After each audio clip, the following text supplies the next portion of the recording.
Muito bem, meus amados, vamos lá para o nosso estudo número 12, nessa sequência de resumos das aulas da nossa Escola Bíblica Dominical. Sou o pastor Alexandre, nós somos a Segunda Igreja Batista, aqui em Pouso Alegre, Minas Gerais. Nós estamos seguindo essa revista aqui, que é a revista da Convenção Batista Mineira, e esse semestre estamos falando sobre a igreja. Hoje nós vamos falar da igreja e suas ordenanças. Nós não temos sacramentos, como a Igreja Católica, por exemplo. Nós temos apenas duas ordenanças e é delas que nós vamos falar. Vamos pegar a nossa Bíblia aqui, em Mateus 28, versículo 18 em diante, vai dizer assim: Então Jesus aproximou-se deles e disse: Foi-me dada toda a autoridade no céu e na terra, portanto vão e façam discípulos de todas as nações, agora atenção, batizando-os em nome do Pai, do Filho e do Espírito Santo, e ensinando-os a obedecer, tudo o que eu lhes ordenei. Eu estarei com vocês sempre até o fim dos tempos. E vamos ler também um segundo texto aqui, está em 1 Coríntios, capítulo 11, versículo 23. É um texto que nós lemos praticamente todos os meses. E diz assim: Pois eu recebi do Senhor, que eu também lhes entreguei, que o Senhor Jesus, na noite que foi traído, tomou o pão e, tendo dado graças, o partiu e disse: Isto é meu corpo, que é dado em favor de vocês. Façam isso em memória de mim. Então, a igreja cristã reformada, a igreja evangélica, por assim dizer, ela não tem sacramentos, mas ela tem duas ordenanças. E a aula número 12, o estudo número 12, é sobre essas duas ordenanças. A primeira é o batismo. Notem o texto que nós lemos, Ide e façam discípulos.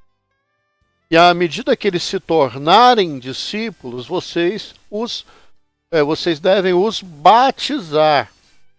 Então nós não batizamos crianças.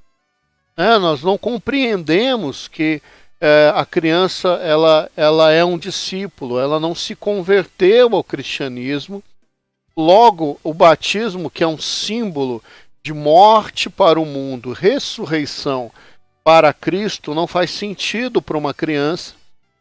Então nós batizamos apenas adultos que se convertem e se tornam discípulos de Jesus Cristo. Nós batizamos da forma bíblica, por imersão. E também não ficamos fazendo aqui discurso vazio para defender outras teses. É lógico que o batismo ele é um símbolo, tal como a ceia. Então, ele é uma declaração pública de que você morre para o mundo e ressuscita para Deus. Alguns grupos vão defender que esse batismo pode ocorrer de outras maneiras a não ser o batismo por imersão. Nós defendemos que o batismo ele deve ser por imersão, porque é a forma bíblica que nós encontramos para o batismo. Essa é a nossa primeira ordenança. A segunda ordenança é a ceia do Senhor. Importante, muita gente chama a ceia do Senhor de Santa Ceia. Gente, a ceia em si ela não é santa. Quem é santo é Jesus, que é o nosso Senhor. Então, a ceia é um memorial dado por Cristo, não é uma cerimônia, é um memorial. Cristo nos ensinou para lembrar da sua morte e ressurreição, dessa nova aliança que ele fez com os homens através da sua morte e ressurreição. Então a ceia, ela é um memorial, é para nós lembrarmos disso. Então façam isso em memória de mim, em memória do que eu sou. Então isso é a ceia. A Igreja Católica, por exemplo, acredita numa coisa que é uma palavra esquisita para a maioria, que é a tal da transubstanciação da ceia. O que é isso? Eles acreditam que no momento da consagração ou dos elementos, aquilo ali se torna carne e se torna sangue. Então muita gente não mastiga uma hóstia, por exemplo, porque estaria mastigando o corpo de Cristo. Não nos parece racional pensar assim, né? Então outros grupos acreditam que na verdade o pão é sempre pão, o vinho é sempre vinho, mas no momento da ceia existe ali uma presença mística, né? Então, apesar de o pão ser pão e o vinho ser vinho, é como se houvesse uma integração espiritual ali dos elementos, quando o corpo de Cristo estaria presente ali, mesmo eles ainda sendo pão e vinho. Nós também não entendemos dessa maneira. Nós entendemos que a ceia, ela é simplesmente um memorial. Pão é pão, vinho é vinho, e o que importa ali é a memória. Nós anunciarmos ao mundo até que ele venha, que ele morreu e ressuscitou pelos pecados da humanidade. Alguns grupos, principalmente os grupos pentecostais, eles acreditam que a ceia ela confere graça.